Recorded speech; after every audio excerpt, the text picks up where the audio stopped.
ہمارے چینل میں خوش آمدید۔ تو چلیے شروع کرتے ہیں آج کی کہانی۔ کمرے کے دروازے پر قدموں کی چاپ ابھری تھی۔ یقیناً کوئی آ رہا تھا۔ سارم نے تیزی سے ہاتھ میں پکڑا چھوٹا سا سمارٹ فون بیڈ کے خفیہ خانے میں دھکیلا۔ دروازہ کھلا اور عریشہ اندر داخل ہوئی۔ ہاتھ میں کھانے کی ٹرے تھی۔ وہ سامنے ہی بیڈ پر بیٹھا ہوا تھا، بالکل کسی بچے کی طرح بیڈ پر بچھی چادر پر بنے پھولوں پر اپنی انگلیاں پھیرتے مسکرا رہا تھا۔ عریشہ نے ایک لمحے کو ٹھٹک کر اسے دیکھا اور کھانے کی ٹرے ٹیبل پر رکھ دی۔ سارم، اس نے نرمی سے پکارا، مگر اس نے نہ تو جواب دیا اور نہ ہی نظریں اوپر اٹھائیں۔ یہاں تک کہ وجود میں بھی کوئی جنبش نہیں ہوئی۔ عریشہ آگے بڑھی اور آہستگی سے اس کے کندھے پر ہاتھ رکھ کر پکارا۔ اچانک سارم نے اس کا ہاتھ پکڑ کر ایک جھٹکے سے اپنی طرف کھینچ لیا۔ عریشہ اس افتاد پر سنبھل نہ سکی اور سیدھی اس کے مضبوط سینے سے آ لگی۔ ایک لمحے کو تو ایسا لگا جیسے وقت تھم سا گیا ہو۔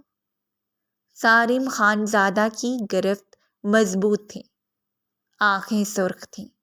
وہ سیدھا عریشہ کی آنکھوں میں دیکھ رہا تھا۔ اس کی گرم گرم سانسیں عریشہ کو اپنے چہرے پر محسوس ہو رہی تھیں۔ عریشہ کو اس کی آنکھوں سے خوف آیا۔ چھوڑو سارم، کیا کر رہے ہو؟ وہ بری طرح گھبرا گئی تھی۔ بے شک وہ اپنے حواسوں میں نہیں تھا، مگر تھا تو ایک مکمل بھرپور مرد، جس کی قربت نے عریشہ کو خوف زدہ کر دیا تھا۔ تم مجھے چھوڑ کر جانا چاہتی ہو؟ اس کی دھیمی سرد آواز میں کہنے پر عریشہ کی آنکھیں پھیلیں۔ اس لیے نہیں کہ اسے کیسے پتہ چلا، بلکہ اس لیے کہ سوال اور انداز کی سختی کسی پاگل نہیں بلکہ ہوش مند انسان کی تھی۔ سارم، تم؟ سارم نے اس کے ہونٹوں پر انگلی رکھ دی۔ ہاں، میں پاگل نہیں ہوں۔ اس نے سرگوشی کی۔ عریشہ کی آنکھیں بے یقینی اور خوف سے پھیل گئیں۔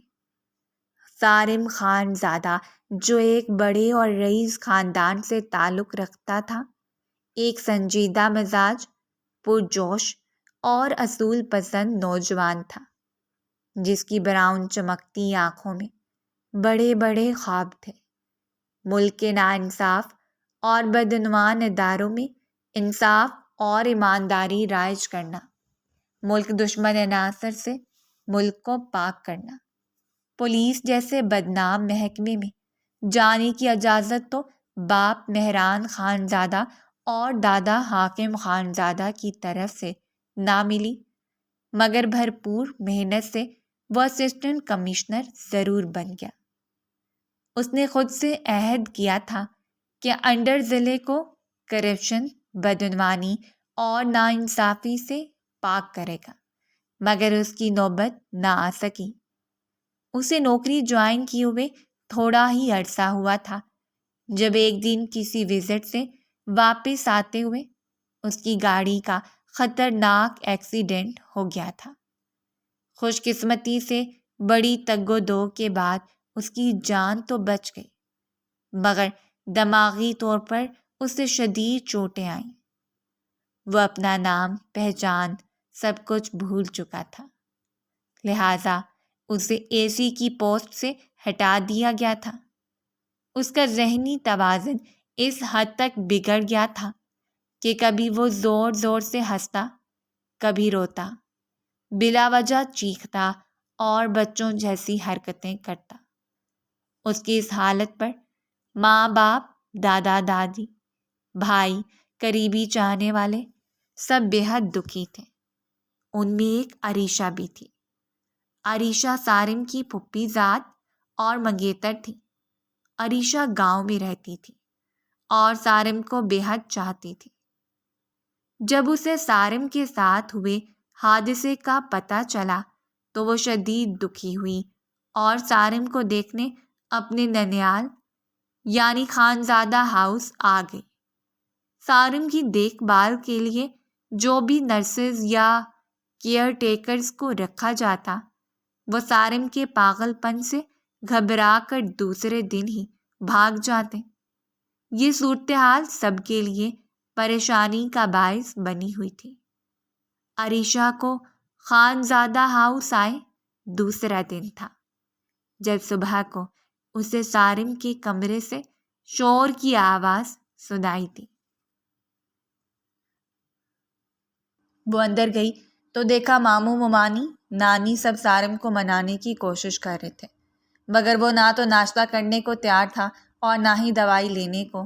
اسے سنبھالنے کے لیے کوئی کیئر ٹیکر یا نرس بھی نہیں تھی، کیونکہ جس نرس کو 2 دن پہلے ہائر کیا گیا تھا اسے آج صبح ہی سارم نے چیخ چلا کر خوف زدہ کر کے بھگا دیا تھا۔ سب کو کوششیں کرتے دیکھ کر عریشہ بھی آگے بڑھی اور ممانی کے ہاتھ سے دوائی لے کر سارم کی طرف بڑھائی۔ اگرچہ کسی کو امید نہیں تھی کہ وہ عریشہ کے ہاتھ سے لے لے گا، اس لیے جب سارم نے چپ چاپ عریشہ کے ہاتھ سے دوائی بھی کھا لی اور ناشتہ بھی کر لیا تو سب حیران رہ گئے۔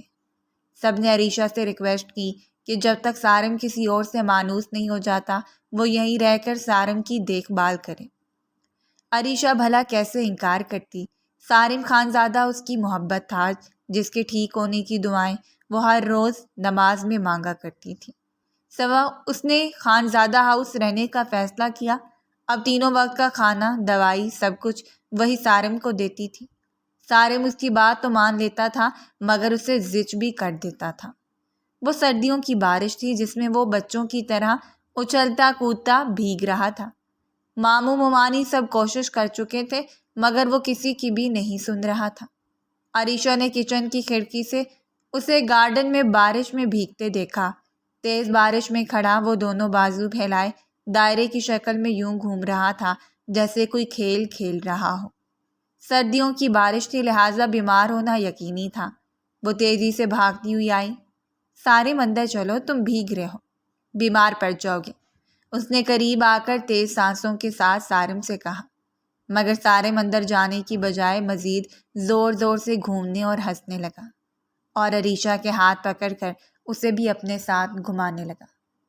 سارم چھوڑو، عریشہ سرپٹا گئی۔ چند منٹ گھمانے کے بعد سارم نے اسے چھوڑ دیا اور پھر نیچے بیٹھ کر تالیاں بجا بجا کر خوش ہونے لگا۔ ڈر گئی تم، ڈر گئی؟ عریشہ نے زچ ہو کر اسے دیکھا۔ بارش انتہائی تیز تھی اور وہ خود بھی اس میں مکمل طور پر بھیگ چکی تھی۔ اٹھو، اندر چلو۔ اسے بات نہ مانتا دیکھ کر اس نے آگے بڑھ کر سارم کا ہاتھ پکڑا تو وہ چند پل منہ بسوڑنے کے بعد وہ اٹھ کھڑا ہوا۔ عریشہ اس کا ہاتھ پکڑے کھینچ کر اندر لے جانے لگی۔ سارم کے ہونٹوں پر انتہائی مبہم سی مسکراہٹ تھی، آنکھوں میں سنجیدگی اور شرارت بیک وقت چمک رہی تھی۔ وہ جو اسے کھینچتے ہوئے آگے چل رہی تھی، اگر مڑ کر غور سے اس کے چہرے کے تاثرات دیکھ لیتی تو ضرور ٹھٹک جاتی۔ وہ اسے سیدھا اندر لائی اور بیڈ پر بٹھانے کے بعد اس کے کمرے سے ٹراؤزر اور شرٹ نکال کر اسے تھماتے ہوئے تہکمانہ لہجے میں بولی، جاؤ کپڑے چینج کراؤ۔ تم کرا دو نا۔ وہ اسے گہری نگاہوں سے دیکھتا ہوا معنی خیز لہجے میں بولا، کیا؟ عریشہ حیرت سے اسے دیکھنے لگی۔ تم کرا دو نا۔ سارم نے اپنی بات دہرائی مگر اس بار انداز اور لہجہ گہرا یا معنی خیز نہیں بلکہ بچوں جیسی معصومیت لیے ہوئے تھا۔ عریشہ نے گہری سانس لے کر اسے دیکھا اور نرم لہجے میں بولی، سارم تم بڑے ہو گئے ہو اور بڑے لوگ اپنے کپڑے خود چینج کرتے ہیں، جاؤ شاباش۔ ہاں میں بڑا ہو گیا ہوں، میں بڑا ہو گیا ہوں۔ وہ تالیاں بجانے لگا اور بیڈ پر لیٹ گیا۔ عریشہ چند لمحے بے بسی سے اسے دیکھتی رہی، پھر اسے بازو سے کھینچ کر اٹھانے کی کوشش میں وہ بھی ساتھ ہی گر گئی۔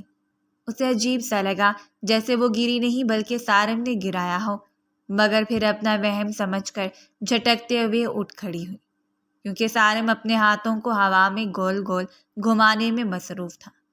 عریشہ کچھ دیر اسے دیکھتی رہی، پھر دھمکی بھرے انداز میں بولی، دیکھو سارم، اگر تم نے میری بات نہ مانی تو میں اپنے گھر چلی جاؤں گی، اور پھر تمہارے لیے کوئی نرس یا کیئر ٹیکر آئے گی جو بہت روڈ ہوگی، بات نہ ماننے پر تمہاری پٹائی کرے گی۔ اس نے سارم کو دھمکی دی کیونکہ وہ جانتی تھی کہ اس کے علاوہ وہ کسی کو اپنے ارد گرد برداشت کرنے پر راضی نہیں ہوتا، اور ایسا ہی ہوا۔ سارم جھٹ سے چینج کرنے پر راضی ہو گیا۔ چینج کرنے کے بعد عریشہ نے اسے ٹی وی پر کارٹون لگا کر دیے اور خود کمرے سے باہر نکل گئی۔ سارم نے ٹی وی کی آواز آہستہ کرتے ہوئے اپنے بیڈ کے خفیہ خانے سے موبائل فون نکالا، جس پر کوئی نمبر ملانے کے بعد وہ اب نہایت دھیمے لہجے میں سنجیدگی سے بات کر رہا تھا۔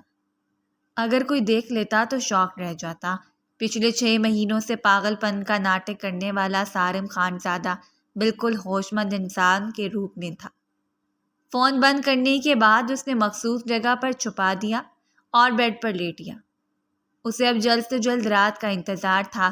رات کھانے کے بعد عریشہ نے اسے دوائی دی، جسے اس نے چپ چاپ کھا لیا، کیونکہ وہ دوائی دراصل کیلشیم وٹامن کی ٹیبلٹس ہی تھیں جو ہر ماہ چیک اپ کے بعد ڈاکٹر شیرازی طے شدہ منصوبے کے تحت اسے دے جاتا ہے۔ ڈاکٹر شیرازی ہی تو وہ شخص تھا جو اس کے اس راز سے واقف تھا۔ دوائی دینے کے بعد عریشہ اس کے سونے کا انتظار کرنے لگی۔ اسے دکھانے کے لیے وہ جھوٹ موٹ کا سو بھی گیا۔ اس کے سونے کے بعد عریشہ مطمئن ہو کر اپنے کمرے میں آ گئی۔ کافی دیر بکس کا مطالعہ کرتی رہی۔ ٹائم دیکھا تو 3 بج رہے تھے۔ سونے کے لیے لیٹی تو نیند نہیں آ رہی تھی۔ وہ اذان کا انتظار کرنے لگی۔ جیسے ہی 4 بجے اذان ہوئی، اس نے فوراً اٹھ کر نماز ادا کی اور کمرے سے باہر نکل آئی۔ ابھی فل اندھیرا تھا۔ اس کا رخ سارم کے کمرے کی طرف تھا کہ ایک نظر اسے دیکھ آئے، مگر جیسی وہ دروازہ کھول کر سارم کے کمرے میں داخل ہوئی، خالی بستر دیکھ کر حیران رہ گئی۔ فوراً واش روم کی طرف گئی، مگر وہ بھی خالی پڑا تھا۔ عریشہ کی سانسیں اٹکنے لگیں۔ نہ جانے اتنے منہ اندھیرے وہ کہاں چلا گیا تھا۔ وہ تیزی سے کمرے سے باہر آئی اور پورے گھر میں اسے ڈھونڈنے لگی۔ جب وہ کہیں نہ ملا تو ماموں مومانی کو اٹھا دیا۔ یہ سن کر کہ سارم کمرے سے غائب ہے، سب کے ہوش اڑ گئے اور فوراً ہی سب سارم کے کمرے کی طرف بھاگے۔ جیسے اس کے کمرے میں داخل ہوئے، وہ سامنے ہی اپنے بیڈ پر پڑے سو رہا تھا۔ سب عریشہ کی طرف دیکھنے لگے، جبکہ عریشہ کی آنکھیں حیرت سے پھیل گئیں۔ یہ ایک پل کے لیے تو اس سے بولا نہیں گیا۔ سارم تو یہیں پر ہے اور سو رہا ہے۔ عریشہ، لیکن تم نے کیوں کہا وہ اپنے کمرے میں نہیں ہے؟ مومانی نے الجھی ہوئی نظروں سے اسے دیکھا تو وہ گڑبڑاتے ہوئے لہجے میں قسم کھاتے ہوئے بولی، جب ابھی تھوڑی دیر پہلے میں یہاں آئی تو یہ نہیں تھا بستر پر، بلکہ پورے کمرے میں کہیں نہیں تھا۔ مگر اب وہ سخت حیرت زدہ تھی۔ سو جو عریشہ، سارا دن اس کی دیکھ بھال کرتی ہو نا، تو اس کے لیے پوزیسو ہو گئی ہو۔ کوئی خواب دیکھا ہوگا یا وہم ہوا ہوگا اور گھبرا گئی ہوگی۔ جاؤ شاباش، سو جاؤ۔ مہران ماموں نرمی سے کہہ کر چلے گئے۔ ان کے پیچھے مومانی بھی نکل گئی۔ پیچھے عریشہ حیرت زدہ سی کھڑی سوچتی رہ گئی۔ یہ کوئی وہم نہیں تھا اور نہ ہی اس نے خواب دیکھا تھا۔ کچھ دیر پہلے جب وہ یہاں آئی تھی تو واقعی سارم کمرے میں سے غائب تھا، مگر اب نہ جانے کہاں سے آ گیا تھا۔ الجھتی ہوئی اپنے کمرے میں آ گئی۔ صبح سارم کو ناشتہ کرواتے وقت اس نے سارم سے کہا، سارم، ایک بات پوچھوں، بتاؤ گے کیا؟ سارم نے آنکھیں مٹکاتے ہوئے اس بات میں سر ہلایا۔ صبح نماز ٹائم جب میں تمہارے کمرے میں آئی تو تم نہیں تھے۔ کہاں گئے تھے تم؟ عریشہ کے کہنے پر سارم نے اپنے ماتھے پر انگلی رکھی، جیسے سوچ رہا ہو۔ پھر عریشہ کو کان قریب کرنے کو کہا، میں گھومنے گیا تھا آسمان پر۔ جیسے ہی عریشہ نے کان آگے کیا، سارم نے رازدارانہ انداز میں کہا۔ عریشہ نے بندوبیں اچکا کر اسے دیکھا۔ وہ زور زور سے ہنسنے لگا اور اپنی بات دہرانے لگا، ہاں میں آسمان پر گیا تھا گھومنے۔ عریشہ نے گہرا سانس لے کر اسے دیکھا اور برتن اٹھا کر باہر نکل گئی۔ اس کے باہر نکلتے ہی سارم کی زبان اور ہنسی دونوں کو بریک لگ گئے۔ ہونٹوں پر ہلکی سی مسکراہٹ تھی، مگر شرارت بھری۔ آج ڈاکٹر نے بھی اس کے چیک اپ کے لیے آنا تھا۔ ہمیشہ کی طرح سارم نے چیخ چلا کر گھر سر پر اٹھا لیا، ساتھ کھڑی عریشہ کا ہاتھ پکڑ لیا اور زور زور سے نفی میں سر ہلاتے ہوئے کہنے لگا، میں انجیکشن نہیں لگواؤں گا۔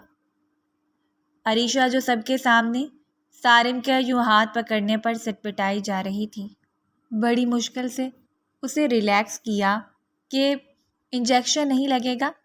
پھر ڈاکٹر شرازی کے جانے کے بعد باقی سب بھی کمرے سے نکلے تو عریشہ نے سمجھانے والے انداز میں سارم سے کہا، سارم تم یوں سب کے سامنے میرا ہاتھ نہ پکڑا کرو۔ کیوں نہ پکڑوں؟ تم میری ہو۔ سارم نے عجیب سے لہجے میں کہتے اسے اپنی طرف کھینچ لیا۔ عریشہ ساکت رہ گئی۔ یہ ان 6 مہینوں میں کوئی پہلی بار نہیں تھا جب اسے سارم کا لب و لہجہ اور حرکت عجیب سی لگی ہو۔ وہ پہلے بھی کئی مرتبہ محسوس کر چکی تھی اور ایسے انداز و اطوار میں وہ پاگل کی بجائے ایک ہوش مند مرد لگتا تھا۔ عریشہ کی ریڑھ کی ہڈی میں سنسناہٹ ہوئی۔ وہ سارم کی بے حد قریب تھی اور وہ اسے بہت عجیب نظروں سے دیکھ رہا تھا۔ وہ گھبرا کر اس سے دور ہوئی اور ایک مرتبہ پھر اس کی طرف دیکھا تو اس کا بدلہ تاثر اسے مزید حیران کر گیا۔ نہیں، تم میری دوست ہو نا، تو میں تمہارا ہاتھ پکڑوں گا، وہ بچوں کی طرح منہ بسوڑتے خفگی سے کہہ رہا تھا۔ عریشہ نے بڑی مشکل سے اپنی تیز دھڑکتے دل پر قابو پایا اور اس کا دھیان کھلونوں کی طرف لگا کر اپنے کمرے میں آ گئی۔ یا اللہ، کیا کروں؟ یہ میرا وہم ہے یا حقیقت ہے؟ میں کبھی کبھی جو کچھ محسوس کرتی ہوں اسے بیان کرنے کے لیے مجھے الفاظ ہی سمجھ نہیں آتے۔ نہ میں کسی سے اپنی یہ کیفیت شیئر کر سکتی ہوں جو میں فیل کرتی ہوں۔ وہ کمرے میں ادھر ادھر ٹہلتی خود سے الجھ رہی تھی اور آخر کار ایک نتیجے پر پہنچ کر اس نے فیصلہ کر لیا۔ وہ فیصلہ تھا وہاں سے جانے کا۔ سارم خان زادہ مکمل پاگل تھا، آدھا پاگل تھا یا بالکل پاگل ہی نہیں تھا۔ وہ مزید اس کے ساتھ نہیں رہ سکتی تھی۔ ان کے بیچ صرف منگنی کا رشتہ تھا، کوئی شرعی نہیں۔ سب کے سامنے وہ ایسی حرکتیں کر جاتا جو عریشہ کو خفت میں مبتلا کر دیتی اور کمرے کی تنہائی میں اس سے بھی زیادہ گہری حرکتیں کر جاتا تھا جنہیں سمجھنے اور بیان کرنے سے بھی وہ قاصر تھی۔ اس لیے اس نے جلد سے جلد یہاں سے جانے کا فیصلہ کر لیا اور موقع دیکھ کر نانی جان، جنہیں وہ بی جان کہتی تھی، ان سے بات کی۔ بی جان، 6 مہینے ہو گئے ہیں، مجھے اپنی امی یاد آتی ہیں۔ آپ لوگ سارم کے لیے کسی نرس کا انتظام کر دیں، میں واپس گاؤں جانا چاہتی ہوں۔ عریشہ کے کہنے پر جہاں بی جان نے پریشان ہو کر اسے دیکھا، وہاں کمرے کے دروازے پر کھڑا وجود بھی پریشان ہو گیا، جو کوئی اور نہیں بلکہ سارم خان زادہ تھا۔ عریشہ، تم جانتی ہو وہ تمہارے علاوہ کسی کی بات نہیں مانتا، کسی کو اپنے قریب نہیں آنے دیتا۔ بی جان کے پریشان سے لہجے میں کہنے پر عریشہ نے جھنجھلاتے ہوئے انداز میں کہا، بی جان، نہ جانے وہ کب ٹھیک ہوں، میں اب یہاں اس کے ٹھیک ہونے کے انتظار میں بیٹھی تو نہیں رہ سکتی، پلیز مجھے واپس گاؤں بھجوائیں۔ بی جان نے گہری سانس لے کر اسے دیکھا اور اس بات میں سر ہلا دیا۔ عریشہ پرسکون ہو گئی۔ سارم خاموشی سے پلٹ گیا اور پھر اسی رات جب عریشہ اسے کھانا کھلانے آئی تو وہ ایک فیصلہ کر چکا تھا، اپنے راز میں شامل کرنے کا فیصلہ۔ عریشہ کے علاوہ وہ کسی اور پر ٹرسٹ نہیں کر سکتا تھا۔ اب وہ بالکل ایک ہوش مند انسان کے روپ میں اسے اپنے پاگل پن کے ناٹک کی وجہ بتا رہا تھا۔ عریشہ حق دک سی بیٹھی اسے دیکھ اور سن رہی تھی۔ او گاڈ، یہ سب آپ نے مجھے پہلے کیوں نہیں بتایا؟ سارم نے جب اپنی بات ختم کی تو وہ شوق کی کیفیت سے نکل کر بولی، بتاتا تو تمہیں اب بھی نہیں، اگر تم جانے کا فیصلہ نہ کرتی تو، کیونکہ تمہارے علاوہ میں کسی اور کو اپنی دیکھ بھال کے لیے نہیں رکھ سکتا تھا۔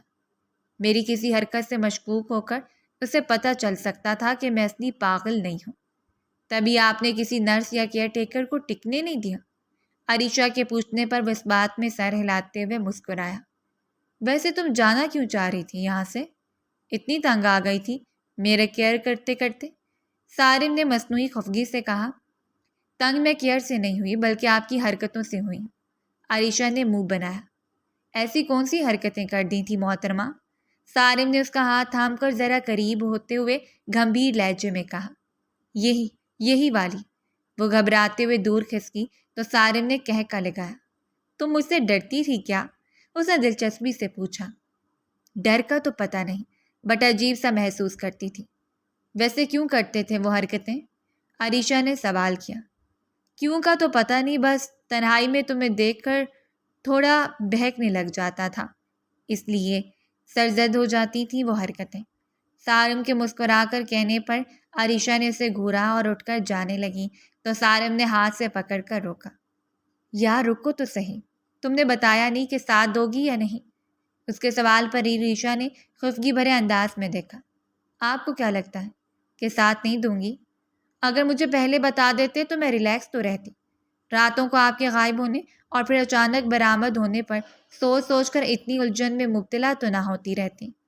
اچھا یار، سوری، سارم نے معذرت خانہ لہجے میں کہا تو وہ سر ہلا کر باہر نکل گئی۔ بی جان ماموں ممانی کو عریشہ کے جانے کا بتا کر سارم کے لیے نرس ہائر کرنے کا کہہ چکی تھیں، جس پر وہ بھی پریشان تھے۔ جب عریشہ نے انہیں بتایا کہ وہ کہیں جائے گی نہیں جب کہ سارم ٹھیک نہیں ہو جاتا، تو سب بے حد خوش بھی ہوئے اور اس کے ممنون بھی۔ اب عریشہ کو سارم کی دیکھ بھال کے لیے مشکل نہیں ہو رہی تھی، کیونکہ وہ اسے سب کے سامنے تھوڑا بہت تنگ کرتا مگر اکیلے میں اپنے اصل ہوش مند روپ میں ہوتا۔ عریشہ کچن میں اس کی پسند پر کھانا تیار کروا رہی تھی، جبکہ وہ سوئمنگ پول میں کاغذ کی کشتیاں بنا بنا کر چلانے میں مصروف تھا۔ جب اسے کھانے کے لیے بلانے گئی تو سب کو دکھانے کے لیے وہ انکار کر کے اسے زج کرنے لگا۔ کچھ دیر کی ایکٹنگ کے بعد عریشہ نے جھنجھلا کر سچ مچ کی آنکھیں دکھائیں تو وہ مسکراہٹ دباتے شریف بن کر اس کے ساتھ کمرے میں چلا آیا۔ چینج کر کے جب وہ واش روم سے نکلا تو عریشہ صوفے پر بیٹھی اس کا انتظار کر رہی تھی، جبکہ کھانے کی ٹرے بیڈ پر پڑی تھی۔ وہ بیڈ پر جانے کی بجائے وہیں صوفے پر اس کے ساتھ آ بیٹھا۔ عریشہ نے چونک کر اسے دیکھا۔ کھانا وہاں رکھا ہے۔ عریشہ نے بیڈ پر رکھی ٹرے کی طرف اشارہ کیا۔ ہاں تو چلو ادھر اور کھلاؤ مجھے، سارم نے مسکرایا۔ کس خوشی میں؟ عریشہ نے تیکھی نظروں سے اسے دیکھا۔ پہلے کس خوشی میں کھلاتی تھی؟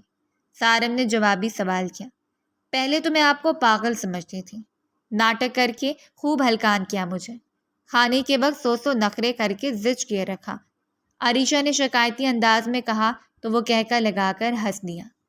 ویسے اچھا تھا کہ تمہیں پتہ نہ چلتا کہ میں پاگل نہیں ہوں، یوں مزے سے تمہارے ہاتھوں سے کھاتا رہتا، وہ مصنوعی افسوس سے بولا تو عریشہ ہنس دی۔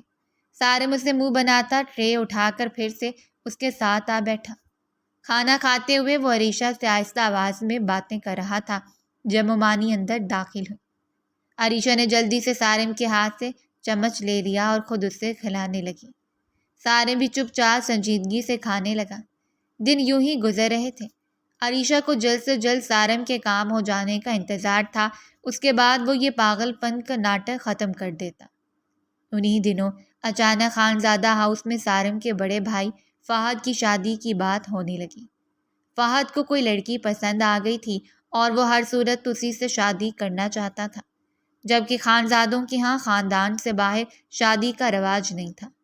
کئی دن کی بحث کے بعد بالآخر سب نے ہتھیار ڈال دیے اور فہد جیت گیا اور پھر شمسہ سے شادی کر کے گھر لے آیا۔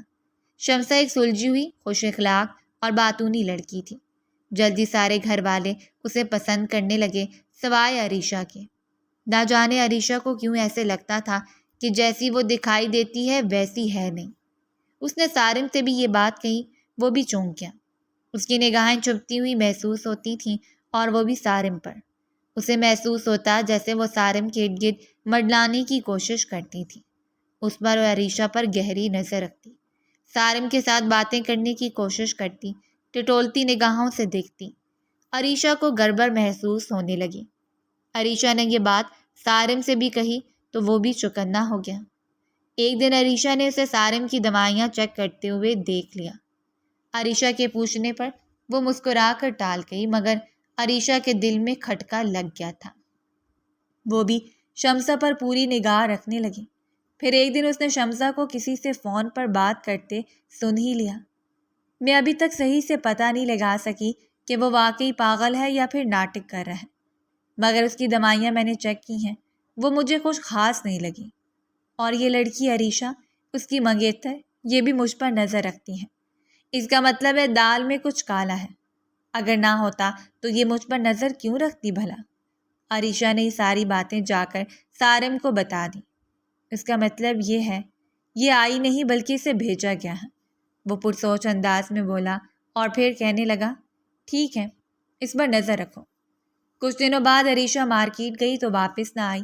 خانزادہ ہاؤس میں جیسے زلزلہ آ گیا۔ سب عریشہ کو ڈھونڈنے میں لگ گئے۔ صارم خانزادہ کو جب پتہ چلا تو اس نے بمشکل اپنے آپ کو کنٹرول کیا اور رات کا انتظار کرنے لگا۔ صبح جب ناشتے کے لیے اس کے کمرے کا دروازہ کھولا گیا تو وہ غائب تھا۔ عریشہ کے ساتھ ساتھ اب صارم کو بھی ڈھونڈا جا رہا تھا۔ دوسری طرف صارم خانزادہ جو اپنے کمرے میں موجود ایک خفیہ دروازے کے ذریعے گھر سے نکلا تھا اور اپنی ٹیم کے ذریعے اس کے ڈان کے مختلف ٹھکانوں پر جا کر خفیہ طریقے سے ڈھونڈ رہا تھا۔ کے ڈان ایک سمگلر تھا جو مختلف تقریبی سرگرمیوں میں مصروف تھا۔ اس کا نیٹ ورک بہت بڑا تھا۔ اسی کو پکڑنے کے لیے ہی تو وہ پچھلے 6 ماہ سے دنیا کی نظروں میں پاگل بنا ہوا تھا اور رات کی تاریکی میں وہ اپنی ڈیوٹی پر نکلتا تھا۔ کے ڈان کو اس پر شک ہو گیا تھا، اسی لیے اس نے شمسہ نامی اپنی ایجنٹ کو صارم خانزادہ کے بڑے بھائی فہد خانزادہ کے پیچھے لگایا۔ شمسہ فہد کو اپنی محبت کے جال میں پھانس کر اس سے شادی کر کے خانزادہ ہاؤس پہنچنے میں کامیاب ہو گئی تھی، مگر ابھی تک وہ صارم کے متعلق صحیح طور پر اندازہ نہیں لگا پائی تھی کہ آیا وہ پاگل ہے یا نہیں۔ اسی لیے اس نے جب صارم کی منگیتر عریشہ کو اس سے قریب دیکھا تو اس نے ان لوگوں کو مشورہ دیا کہ وہ صارم خانزادہ کی منگیتر کو بچا لیں۔ اگر وہ پاگل نہ ہوا تو یقیناً اسے بچانے آئے گا۔ اب ان لوگوں کو پتہ چل چکا تھا کہ وہ پاگل نہیں ہے، کیونکہ شمسہ نے انہیں بتا دیا تھا کہ صارم خانزادہ غائب ہے۔ وہ اس کی آمد کے منتظر تھے۔ ان کا ارادہ تھا کہ جیسے ہی وہ آئے گا اسے اور اس کی منگیتر کو ختم کر دیں گے۔ صارم جو اپنی ٹیم کے ساتھ ڈان کے مختلف ٹھکانوں پر چھاپے مار رہا تھا، ایک ٹھکانے پر اسے بلاخر عریشہ مل گئی، لیکن وہ عریشہ کی جان بچانے کی خاطر ان سے لڑ نہ سکا۔ عریشہ کو زخمی حالت میں لے کر اسے وہاں سے بھاگنا پڑا۔ کے ڈان کے آدمی ان کے پیچھے لگے ہوئے تھے۔ سڑک پر انہیں ایک آدمی چلتا ہوا دکھائی دیا۔ صارم نے اسے آواز دے کر مدد مانگی کہ انہیں پانی چاہیے، کیونکہ دونوں کو سخت پیاس محسوس ہو رہی تھی۔ وہ آدمی انہیں اپنے گھر لے گیا جو وہاں سے آدھا کلومیٹر دور ایک چھوٹے سے گاؤں میں تھا۔ پانی کھانا ملا تو عریشہ کی جان میں جان آئی، ورنہ وہ بالکل نڈھال ہو رہی تھی۔ اس آدمی کے پاس موبائل فون تھا۔ صارم نے اپنے ایک دوست کو فون کر کے پک کرنے کو کہا۔ فی الحال وہ گھر جانے کا رسک نہیں لے سکتا تھا، کیونکہ اسے معلوم تھا کہ ڈان کے آدمی اس کے گھر کے آس پاس گھوم رہے ہوں گے۔ انہیں یہی لگ رہا ہوگا کہ اگر وہ بچ گیا تو پہلی فرصت میں گھر پہنچنے کی کوشش کرے گا، لیکن انہیں یہ نہیں معلوم تھا کہ صارم خانزادہ اپنا گھر جانا کے ڈان کی موت کے ساتھ مشروط کر چکا تھا۔ صارم کا دوست جرار، جو اس کا یونیورسٹی فرینڈ تھا، اپنی گاڑی میں اسے پک کرنے آیا تھا۔ وہ بھی صارم کے ہوش مند انسان کے روپ میں دیکھ کر حیران تھا۔ صارم نے مختصراً اسے حالات بتائے۔ جلال انہیں 2 گھنٹے کی ڈرائیونگ کے بعد اپنے ایک فلیٹ میں لے آیا تھا جو خالی پڑا تھا۔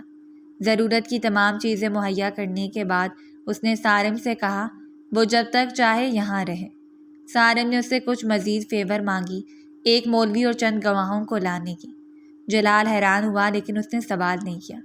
صارم نے یہ فیصلہ اس لیے کیا تھا کیونکہ ایک ہی فلیٹ میں عریشہ کے ساتھ رہ کر وہ خود پر کنٹرول شاید نہ کر پاتا، اور اگر بغیر نکاح کے عریشہ کو چھونے کی غلطی کر بیٹھتا تو نہ صرف عریشہ کی ناراضگی سہنا پڑتی، بلکہ ساری زندگی خود سے بھی نظر نہ ملا پاتا۔ عریشہ کو اس نے سمجھا دیا تھا کہ ایک ہی فلیٹ میں نامحرم لڑکے لڑکی کا رہنا صحیح نہیں، اس لیے وہ خاموش ہو گئی۔ ویسے بھی جنگل میں وہ صارم کا جنونی انداز دیکھ چکی تھی، اس لیے نکاح ہی بہتر تھا۔ نکاح کے بعد جب سب چلے گئے تو صارم کمرے میں آیا۔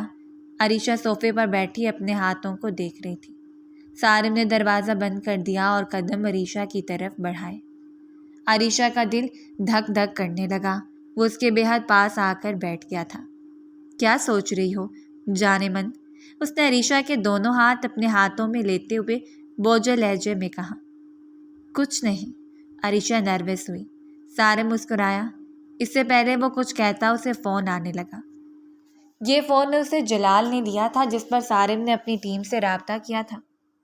صارم نے جلدی سے کال ریسیو کی۔ چند منٹ بات کرنے کے بعد اس نے عریشہ سے کہا، عریشہ مجھے فوری طور پر جانا ہے۔ کے ڈان نے ہمیں بہت نقصان پہنچایا ہے، اسے پکڑنا ضروری ہے۔ نہ جانے میں کب لوٹوں، تم فلیٹ کا دروازہ لاک کر لینا، جب تک میں نہ آؤں مت کھولنا۔ کچھ بھی کھانے پینے کا سامان رکھا ہوا ہے۔ جلال میری غیر موجودگی میں آئے گا نہیں۔ پھر بھی کسی چیز کی ضرورت ہو تو اسے لاؤنج میں رکھے لینڈ لائن سے کال کر دینا، وہ بھجوا دے گا، اور میرے لیے دعا کرنا۔ آخر میں اس نے جھک کر عریشہ کا گال چوما تو وہ جو پریشان چہرے کے ساتھ اس کی باتیں سن رہی تھی بلش کرنے لگی۔ سارم نے اسے گلے سے لگا کر بھینچا تھا۔ عریشہ اس کے جاتے ہی اس کی کامیابی اور سلامتی کی دعا کرنے لگی۔ تیسرے دن وہ لوٹا تھا، بازو پر پٹی بندھی ہوئی تھی۔ یہ کیا ہوا؟ عریشہ سخت پریشان ہو اٹھی تھی۔ کچھ نہیں، کے ڈان کے آدمیوں کے ساتھ لڑائی میں گولی چھو کر گزر گئی تھی۔ وہ اسے تسلی دینے کو مسکرایا، مگر عریشہ مطمئن نہ ہوئی۔ اس کا ہاتھ تھام کر بیڈ روم میں لے گئی اور زبردستی بیڈ پر لٹا دیا اور خود کچن میں چلی آئی۔ ہلدی ملا دودھ تیار کر کے وہ سارم کے پاس گئی تو وہ منہ بنانے لگا۔ یار یہ میں نہیں پی سکتا۔ عریشہ نے گھور کر اس سے دیکھا۔ کیوں نہیں پی سکتے؟ چلیں پئیں۔ کہنے کے ساتھ ہی اس نے گلاس سارم کے منہ کی طرف تو چاروں ناچار اسے پینا ہی پڑا۔ کہیں پہ درد تو نہیں؟ دودھ ختم کرنے کے بعد عریشہ نے پوچھا۔ ہاں سر میں درد ہے، 1 منٹ میں دیکھتی ہوں، شاید کچن کہیں ٹیبلٹ مل جائے۔ عریشہ کہنے کے ساتھ اٹھنے لگی تھی جب سارم نے اسے روکا۔ ٹیبلٹ کو چھوڑو یار، عادت نہیں مجھے ٹیبلٹس وغیرہ کی، تم دبا دو نا۔ وہ پھر سے لیٹ گیا تھا۔ عریشہ تھوڑا سا جھجکنے کے بعد اس کا سر دبانے لگی۔ اس کے نرم گرم ہاتھوں کی لمس نے سارم کے اندر ہلچل مچا دی تھی۔ 5 منٹ تک تو وہ آنکھیں بند کیے خاموشی سے لیٹا رہا، پھر یکدم اس کے ہاتھوں پر اپنا ہاتھ رکھ کر آنکھیں کھولے اسے دیکھنے لگا۔ عریشہ ٹھٹک گئی۔ سارم کی آنکھوں میں اسے خماری نظر آنے لگی۔ اس سے پہلے وہ کچھ کہتی یا اٹھتی، سارم نے اس سے کمر سے کھینچ کر اپنے پہلو میں گرا لیا۔ سارم کیا کر رہے ہیں؟ وہ بری طرح بکھلائی۔ مجھے مت روکو عریشہ، آج میں خود پر کنٹرول نہیں کر سکتا، سارم نے بوجھل لہجے میں کہتے ہوئے اسے اپنی مضبوط گرفت میں لیا۔ عریشہ کے لبوں پر تالا لگ گیا۔ سارم نے ہاتھ بڑھا کر لائٹ آف کر دی۔ وہ دھیرے دھیرے عریشہ کے وجود کو اپنے لمس سے بھگوتے اسے سسکنے پر مجبور کر رہا تھا۔ صبح سارم کی جب آنکھ کھلی تو عریشہ کو اپنے پہلو میں نہ پا کر وہ اٹھ بیٹھا۔ رات کے مناظر اس کی آنکھوں کے سامنے گھومنے لگے، اس کی جنوں والی شدتیں اور عریشہ کی کمزور سی مزاحمت۔ لبوں پر مسکراہٹ آئی۔ بیڈ سے اتر کر دروازہ کھول کر جھانکا تو سامنے اوپن ایئر کچن میں وہ کھڑی ناشتہ بنا رہی تھی۔ سارم مسکراتا ہوا واش روم میں گھس گیا۔ کچھ دیر بعد فریش ہو کر کپڑے چینج کر کے باہر آیا۔ آئینے کے سامنے کھڑے ہو کر بال بنائے اور عریشہ کے پاس چلا آیا۔ گڈ مارننگ جان۔ اس نے عریشہ کو پیچھے سے ہکڑتے اس کے کندھے پر تھوڑی رکھی۔ سارم پیچھے ہٹے، کام کرنے دے مجھے، عریشہ نے سرپٹتے چہرے کے ساتھ کہا تو وہ مسکراتے ہوئے پیچھے ہٹ گیا۔ کچھ دیر بعد دونوں آمنے سامنے بیٹھے ناشتہ کر رہے تھے۔ ہم گھر کب جائیں گے؟ عریشہ نے ناشتے کے دوران اداس لہجے میں سوال کیا۔ جب تک کے ڈان مارا یا پکڑا نہیں جاتا۔ ویسے پچھلی رات ہم نے اسے بہت گہرا نقصان پہنچایا ہے، اس کے اہم ٹھکانے تباہ کیے ہیں، کئی آدمی اس کے مارے گئے، اب اس کی حالت خراب ہوگی، بہت جلد وہ ہماری گرفت میں ہوگا۔ سارم نے اسے تفصیل سے آگاہ کیا۔ ناشتے کے بعد وہ ٹی وی دیکھنے لگا جبکہ عریشہ چھوٹے موٹے کاموں میں لگ گئی۔ شام کو جلال آ گیا اس سے ملنے۔ وہ اپنی وائف کو بھی ساتھ لے آیا تھا اور سارم سے کہا جب باہر جایا کرو تو بتا دیا کرو، میں اپنی بیوی کو عریشہ بھابھی کے پاس چھوڑ دوں گا۔ جلال کی بیوی سمرا بہت اچھی ہنسمکھ عورت تھی۔ دوپہر کا کھانا عریشہ نے اور اس نے مل کر تیار کیا تھا۔ کھانے کے بعد وہ چلے گئے اور عریشہ اپنی نیند پوری کرنے بیڈ روم میں چلی گئی، جبکہ سارم لیپ ٹاپ پر اپنا کام کرنے لگا۔ نہ جانے کون سا وقت تھا جب عریشہ کی آنکھ کھلی۔ اس نے اٹھنا چاہا مگر اٹھ نہ سکی۔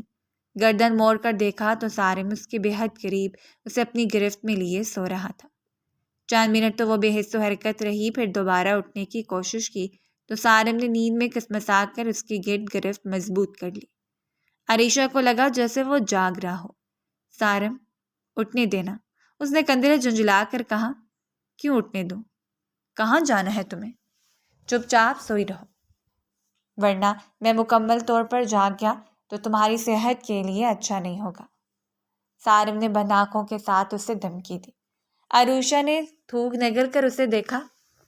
مجھے واش روم جانا ہے، وہ منمنائی، کیونکہ رات کی شدتیں بھولی نہیں تھیں۔ ٹھیک ہے جاؤ، مگر 5 منٹ میں واپس بیڈ پر آنا، ورنہ پھر میرا جلالی روپ دیکھو گے، سارے نے اسے اپنی گرفت سے آزاد کرتے ہوئے کہا۔ عریشہ تیزی سے اٹھی اور واش روم میں گھس گئی۔ کچھ دیر بعد وہ واش روم سے باہر آئی اور آنکھیں بند کر کے لیٹے سارم کو کنکھیوں سے دیکھتے ہوئے کمرے سے باہر جانے لگی تھی جب اس کی آواز پر رک گئی۔ عریشہ، واپس بیڈ پر آؤ۔ وہ شاید بند آنکھوں کی جھڑی کیے اسے دیکھ رہا تھا، تبھی تنبیہی لہجے میں بولا، سارے مجھے بھوک لگی ہے۔ عریشہ منمنائی، ٹھیک ہے دوپہر والا کھانا گرم کرو، پھر میں بھی آتا ہوں فریش ہو کے۔ وہ تیزی سے بیڈ سے اترتے ہوئے بولا۔ عریشہ نے آنکھیں پھیلا کر اس کی پھوٹی ملاحظہ کی اور کچن کی طرف بڑھ گئی۔ کھانے کے دوران سارم نے اسے کہا، آج رات 12 بجے وہ پھر جانے والا ہے، مگر صبح تک آ جائے گا۔ ابھی شام کے 7 بج رہے تھے۔ کھانے کے بعد عریشہ نے چائے بنائی اور بالکنی میں آ گئی جہاں سارم ٹھنڈی ہوا کے مزے لے رہا تھا۔ چائے کے دوران وہ دونوں باتیں کرتے رہے۔ موسم اچھا تھا، گہرے بادل چھائے ہوئے تھے جیسے بارش ہونے والی ہو، اور پھر 5 منٹ بعد بوندیں گرنے بھی لگیں۔ اب بارش میں کیسے جائیں گے آپ؟ عریشہ نے بارش کو دیکھتے فکر مندی سے پوچھا۔ اگر 12 بجے تک موسم صاف ہو گیا تو چلا جاؤں گا، ورنہ پھر کل شاید۔ سارم نے اسے ہاتھ بڑھا کر اسے قریب کرتے ہوئے کہا۔ بالکنی کی جالی دار ونڈو سے ٹھنڈی ہوا اور ہلکی ہلکی بوندیں ان کے جسموں سے ٹکرا رہی تھیں۔ بالکنی کی لائٹ وہ آف کر چکا تھا، اب نیم اندھیرے میں دور دور تک کچھ نظر نہیں آ رہا تھا۔ تم اتنی گھبرا کیوں رہی ہو؟ میاں بیوی ہیں ہم۔ عریشہ کی بے ترتیب سانسیں محسوس کرتے سارم نے دھیمی آواز میں پوچھا۔ نہیں، گھبرا تو نہیں رہی، بس وہ… عریشہ نے اپنی دھڑکن کو نارمل کرنے کی کوشش کی۔ چھوٹے سے تخت پر وہ اسے اپنی گود میں لیے اس کے چہرے پر جھکا ہوا تھا۔ عریشہ کو تن پر ٹھنڈی ہوا اور بارش کے جھونکوں کے ساتھ سارم کی گرم سانسیں بھی محسوس ہو رہی تھیں۔ سارم، اندر چلیں، وہ سارم کو آؤٹ آف کنٹرول ہوتا دیکھ کر گھبرائے ہوئے لہجے میں بولی۔ اسے معلوم تھا وہ رکے گا نہیں، مگر بالکنی میں وہ انکمفرٹیبل فیل کر رہی تھی۔ یہاں کیا مسئلہ ہے؟ فل اندھیرا ہے، اس جالی دار ونڈو سے ہم کسی کو نظر نہیں آ سکتے، سو بے فکر رہو۔ سارم نے اس کی گردن سے سر اٹھا کر کہا اور اس کے جسم کے گرد لپٹا دوپٹہ الگ کرتے اسے تخت پر لٹا دیا۔ ٹھنڈی ہوا کے جھونکوں اور سارم کی قربت سے عریشہ کا پورا وجود کپ کپا اٹھا تھا۔ مجھے سردی لگ رہی ہے، وہ منمنائی۔ سارم نے اس کی حالت کو بغور دیکھا اور اسے اپنے بازو میں بھرتے بیڈ روم میں چلا آیا۔ بیڈ پر لٹانے کے بعد وہ کسی گھٹا کی مانند اس پر چھا گیا تھا۔ ہلکی سی مزاحمت کے بعد عریشہ کی آنکھیں مدہوشی سے بند ہوتی گئیں۔ کمرے میں اب تیز سانسوں مدھم سسکیوں کی آوازیں تھیں۔ صبح جب عریشہ کی آنکھ کھلی تو شدید تھکاوٹ کے باعث اسے اٹھا ہی نہیں جا رہا تھا۔ پھر بھی کسی نہ کسی طرح اٹھنے کی کوشش کی، مگر سارم نے اس کی یہ کوشش ناکام بنا دی۔ کہاں جا رہی ہو؟ سارم نے اسے اپنے پہلو میں گرا۔ ناشتہ بنانے، وہ اسے پیچھے دھکیلنے کی کوشش کرتے ہوئے بولی۔ میرا بھی ناشتہ کا نہیں، رومانس کا موڈ ہے۔ سارم نے اس کے دونوں ہاتھ قابو کرتے اوپر تکیے کے ساتھ لگاتے شرارتی لہجے میں کہا تو وہ بے بسی سے اسے دیکھ کر رہ گئی۔ مجھے بھوک لگی ہے نا، مجھے کرنا ہے ناشتہ۔ پلیز سارم، چھوڑے نا، وہ التجائیہ انداز میں بولی، مگر سارم اس کی التجا پر کان نہ دھرتے ہوئے اس کے چہرے پر جھک کر اس کے لبوں کو قید کر چکا تھا۔ جب عریشہ کو سانس لینا دشوار لگا تو وہ بری طرح مزاحمت کرنے لگی۔ سارم مسکراتے ہوئے پیچھے ہٹا۔ عریشہ گہری سانسیں لینے لگی۔ چند پل وہ اسے گہری سانسیں لیتے ہوئے دیکھتا رہا، پھر اس کی گردن پر جھکا گیا۔ کچھ منٹ بعد عریشہ کو ساکت محسوس کر کے اس نے گردن اٹھا کر دیکھا تو وہ رو رہی تھی۔ عریشہ، کیا ہوا؟ وہ حیرانگی سے دیکھتا پوچھنے لگا، مگر وہ جواب دینے کی بجائے دونوں ہاتھ چہرے پر رکھے مزید رونے لگی۔ بتاؤ تو صحیح یار، کیا ہوا؟ کیا میں نے تمہیں تکلیف پہنچائی؟ وہ اسے یوں روتا دیکھ کر بری طرح پریشان ہوا تھا۔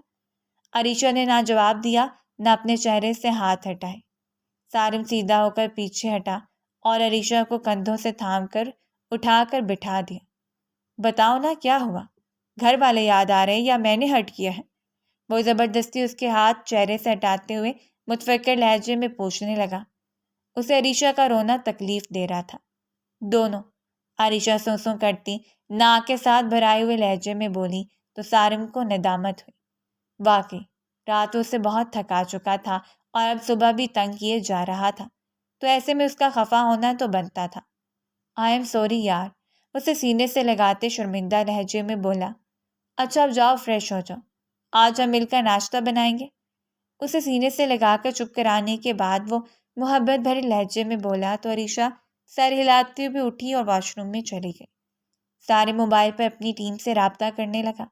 رات وہ بارش کی وجہ سے نہیں جا سکا تھا، اس لیے آج رات جانا تو اس کا کنفرم تھا۔ جلال کو فون کر کے اس نے سمرہ کو بھیجنے کا کہا تھا۔ وہ شام کو ہی سمرہ کو چھوڑ گیا تھا۔ عریشہ سمرہ کی موجودگی سے خوش تھی۔ سارے مطمئن ہو کر رات کو چلا گیا تھا۔ ایک دن کا کہہ کر وہ گیا تھا مگر اسے ایک ہفتہ لگ گیا تھا۔ ایک ہفتے بعد جب وہ واپس آیا تو عریشہ کو اداس محسوس کیا۔ ایک دن کا کہا اور ایک ہفتہ لگا دیا۔ کچھ اندازہ ہے میں کتنی پریشان ہوئی، کتنی دعائیں کرتی رہی آپ کی سلامتی کی۔ دن رات سانسیں اٹکی رہی میری، یہ سوچ کر کہ نہ جانے آپ کس حال میں ہوں گے۔ یہاں فون نہیں کر سکتے تھے تو جلال بھائی کو کال کر کے بتا دیتے، کم سے کم مجھے یہ تو تسلی ہو جاتی کہ آپ خیریت سے ہیں۔ سمرہ کے جانے کے بعد جو ہی وہ بیڈ روم میں آیا، عریشہ بری طرح روتے ہوئے اس پر برس پڑی۔ سوری یار، بہت سخت اور مشکل آپریشن تھا جو ہم نے کے ڈان کے خلاف کیا، اس لیے مجھے آپ کی کوئی وضاحت نہیں سنی۔ آپ ایک انتہائی کیئرلیس انسان ہیں، یہ مجھے اب اندازہ ہوا ہے۔ ایک طرف مجھ سے محبت کا دعویٰ کرتے ہیں، دوسری طرف اتنی لاپرواہی۔ وہ غصے سے سارم کی بات کاٹتے ہوئے بولی۔ سارم نے گہرا سانس لے کر بالوں میں ہاتھ پھیرا۔ وہ اسے سمجھانا چاہ رہا تھا کہ خطرے کی وجہ سے اس نے کانٹیکٹ نہیں کیا کہ کہیں اس کی کال ٹریس نہ کروا لی جائے، مگر عریشہ کوئی وضاحت ماننے کو تیار نہ تھی۔ وہ منہ پھلائے ہوئے تھی، ہر اس جگہ سے ہٹ جاتی تھی جہاں سارم جاتا۔ تیار ہو جاؤ، ہمیں یہاں سے جانا ہے۔ وہ جیسے کچن میں آیا، عریشہ سے مخاطب ہوا جو اسے آتا دیکھ کر وہاں سے جانے لگی تھی۔ کہاں جانا ہے؟ گھر؟ ناراضگی کے باوجود اس نے سوال کیا۔ سارم نے کوئی جواب نہ دیا اور مڑ کر اپنے لیے کافی بنانے لگا۔ عریشہ تلملاتی ہوئی بیڈ روم میں آئی۔ کچھ دیر بعد وہ بھی پیچھے آیا۔ فون پر وہ جلال کو آنے کا کہہ چکا تھا، لہٰذا جیسے جلال آیا وہ فلیٹ کی چابی اس کے حوالے کر کے عریشہ کو لے کر نکل آیا۔ نہ جانے یہ کس کی گاڑی تھی، عریشہ پوچھنا چاہتی تھی مگر آنا آڑے آ گئی کیونکہ وہ بھی اب تک اس سے ایک لفظ تک نہیں بولا تھا۔ خاموشی اور انتہائی سنجیدگی سے ڈرائیونگ کر رہا تھا۔ ایک تو غلطی خود محترم کی اپنی تھی، اوپر سے اب موڈ بھی آف کر رکھا ہے۔ عریشہ کو سخت غصہ آنے لگا۔ وہ اسے اگنور کیے جلتی بنتی کھڑکی سے باہر دیکھنے لگی۔ گاڑی جب سمندر والی سائڈ پر آ کر رک گئی تو وہ حیرانگی سے اس کی طرف دیکھنے لگی جو نیچے اتر چکا تھا اور اس کی سائڈ کا دروازہ کھولے اسے بھی اترنے کا کہہ رہا تھا۔ عریشہ خاموشی سے اتر گئی۔ سارم نے اس کا ہاتھ پکڑا اور اس طرف چلنے لگا جس سائڈ پر ہٹ بنے ہوئے تھے۔ عریشہ نے دماغ اور زبان پر مچلتے سوالوں کے باوجود اسے کوئی سوال نہ کیا، کیونکہ جب وہ نہیں بات کر رہا تھا تو وہ کیوں کرتی۔ چلتے چلتے وہ ایک چھوٹے سے ہٹ کے آگے رک گیا، جیب سے چابی نکال کر اسے کھولا اور عریشہ کو اندر لے آیا۔ عریشہ اس کی تقلید میں جیسے ہی کمرے میں داخل ہوئی ششدر رہ گئی۔ پورا کمرہ سرخ گلابوں اور رنگ برنگے غباروں سے سجا ہوا تھا اور سامنے جلتی بجھتی لائٹس میں جلی حروف میں الفاظ آئی لو یو عریشہ لکھا ہوا تھا۔ کیسا لگا میرا سرپرائز جان؟ وہ حیرانگی سے یہ سب دیکھ رہی تھی جب سارم مسکرا کر اس کی طرف پلٹا۔ سارم یہ سب؟ اس کی آنکھوں میں مچلتا سوال دیکھ کر وہ مسکراتے ہوئے بولا، تمہاری ناراضگی دور کرنے کے لیے یہ سب کیا ہے۔ عریشہ کچھ پل تو خاموش رہی، پھر تشویش زدہ لہجے میں بولی، ہم یہاں محفوظ تو ہیں نا؟ وہ کے مر گیا، وہ بے فکر رہو۔ سارم نے اسے تسلی دی۔ اوہ سچی؟ عریشہ خوش ہوئی، لیکن پھر ہمیں گھر جانا چاہیے نا، وہ سب پریشان ہو رہے ہوں گے۔ ان کی فکر مت کرو، کال پر بات کر چکا ہوں میں ان سے، گھر میں ہم کل صبح جائیں گے۔ وہ آرام سے بیڈ پر لیٹتے ہوئے بولا اور اسے بھی بیٹھنے کا اشارہ کیا۔ عریشہ دوسری سائڈ پر آ کر بیٹھ گئی۔ اچانک اسے شمسہ بھابھی کا خیال آیا۔ سارم، شمسہ بھابھی بھاگ تو نہیں گئی ہوں گی؟ نہیں، بھاگ کر کہاں جائیں گی؟ ان کی ساری فیملی، ہر چیز کی انفارمیشن ہے میرے پاس۔ ٹھیکیدار نے اس کی فیملی کو یرغمال بنا کر اسے میری جاسوسی پر راضی کیا تھا۔ دیکھا جائے تو وہ زیادہ قصوروار لگتی نہیں، کیونکہ فیملی کی جان بچانے کے لیے وہ ان کی بات ماننے پر مجبور ہوئی تھی۔ بہرحال ان کی اصلیت تو میں جا کر بتا دوں گا۔ آگے فہد بھائی کی مرضی ہے کہ ان کے ساتھ کیا کرتے ہیں۔ وہ کندھے اچکا کر بولا۔ تم قریب آؤ نا، اتنی دور کیوں بیٹھی ہو؟ اس نے عریشہ کو بازو سے پکڑ کر اپنی طرف کھینچا تو وہ اس کے سینے پر آ گری۔ سارم، وہ بکھلائی۔ یار اب تو ختم کر دو یہ بکھلانا گھبرانا، ہاں بس شرما لیا کرو۔ اسے باہوں میں لیے نرمی سے اس کے ماتھے پر لب رکھتے ہوئے بولا تو عریشہ اس کے سینے میں چہرہ چھپا گئی۔ رات بہت پرسکون تھی۔ پچھلی راتوں کے برعکس سارم نے اسے بالکل نہیں تھکایا، کسی پھول کی طرح چھوا۔ صبح سمندر کی لہروں کے سامنے بیٹھ کر انہوں نے ناشتہ کیا اور خانزادہ ہاؤس کی طرف روانہ ہوئے۔ خانزادہ ہاؤس کے سب مکین سارم کو ہوش و حواس میں صحیح سلامت دیکھ کر بہت خوش ہوئے۔ بی جان نے سارم کی صحت یابی کی خوشی میں خیرات کروائیں۔ دراصل یہ خیرات سارم کی اتنی خطرناک مشن میں جان بچنے پر کی گئی تھیں، مگر سب کے سامنے یہی ظاہر کیا گیا کہ وہ ٹھیک ہو گیا ہے، کیونکہ سارم نے منع کر دیا تھا کہ کسی کو نہ بتایا جائے کہ وہ اسپیشل فورس کا ایجنٹ ہے۔ شمسہ کی حقیقت پتہ چلنے پر فہد اسے طلاق دے کر گھر سے نکال رہا تھا، مگر وہ اس کے پیروں میں گر گئی اور رو رو کر اپنی مجبوری بتانے لگی۔ سارم جو اس کے حالات سے واقف تھا، اسی کی سفارش پر فہد شمسہ کو معاف کرنے پر راضی ہوا۔ تمام معاملات ٹھیک ہو گئے۔ مہران خان اور حاکم خان کے آرڈر پر سارم کو اسپیشل فورس کی نوکری چھوڑ کر فہد کے ساتھ اپنا خاندانی بزنس سنبھالنا پڑ گیا۔ بظاہر سب کچھ ٹھیک ہو چکا تھا، مگر عریشہ بے چین تھی۔ اپنے کمرے میں پریشانی سے ادھر ادھر ٹہل رہی تھی۔ اسے رہ رہ کر سارم پر غصہ آ رہا تھا، جو باقی مسئلوں میں الجھ کر اسے مکمل فراموش کر چکا تھا۔ پہلے تو وہ انتظار کرتی رہی کہ وہ خود اس کے پاس آئے گا، بات کرے گا، مگر جب ایک ہفتہ گزر گیا تو عریشہ کے صبر کا پیمانہ لبریز ہو گیا۔ وہ غصے سے بھری سارم کے کمرے میں گئی۔ ساری دنیا کے مسئلوں کی پرواہ ہے، اگر نہیں ہے تو ایک میری نہیں ہے۔ اندر داخل ہوتے ہی وہ جل کر بولی۔ سارم جو ڈریسنگ ٹیبل کے سامنے کھڑا بالوں میں برش کر رہا تھا، حیرانگی سے پلٹا اور اس کے غسیلے تیور بغور ملاحظہ کیے۔ کیا بات ہے؟ میری وائف کو اتنا غصہ کیوں آ رہا ہے؟ قریب آ کر اس کی تھوڑی سے پکڑتے ہوئے محبت بھرے لہجے میں بولا۔ تو اس کی بے خبری پر عریشہ نے ناراض نظروں سے دیکھا۔ ایک ہفتہ ہو گیا ہمیں آئے ہوئے، آپ گھر والوں سے ہماری شادی کی بات کب کریں گے آخر؟ وہ رو تپے ہوئے لہجے میں بولی تو وہ ہنس پڑا۔ میں مذاق نہیں کر رہی، جلدی بات کریں، میں مزید انتظار نہیں کر سکتی۔ اسے ہنستے دیکھ کر وہ برا مان گئی اور ناراض لہجے میں بولی۔ لگتا ہے میری غربت کی عادت ہو گئی ہے، جو گزارا نہیں ہو رہا میرے بغیر، اس کی معنی خیز لہجے میں کہنے پر عریشہ نے جھنجھلا کر اسے دیکھا۔ سارم، آپ سمجھ کیوں نہیں رہے؟ مجھے ٹینشن ہو رہی ہے۔ کس بات کی ٹینشن؟ سارم چونک کر اسے دیکھنے لگا۔ عریشہ کچھ پل نروس سی انگلیاں چٹکاتی رہی، پھر دھیمے لہجے میں بولی۔ جو کچھ ہمارے بیچ ہو چکا ہے، اس سے پہلے اس کا رزلٹ آ جائے، آپ جلدی شادی کی بات کریں گھر والوں سے۔ او اچھا۔ سارم کو اب اس کا مسئلہ سمجھ میں آیا تھا۔ وہ مطمئن ہوتے ہوئے بولا، ویسے تمہاری اطلاع کے لیے عرض ہے، میں بات کر چکا ہوں سب سے، نکاح کا بھی بتا چکا ہوں، 2 دن بعد رخصتی ہے ہماری۔ اس کے مزے سے کہنے کے پہلے تو عریشہ نے حیران ہو کر اسے دیکھا، پھر اس کے سینے سے سکون بھری سانس خارج ہوئی۔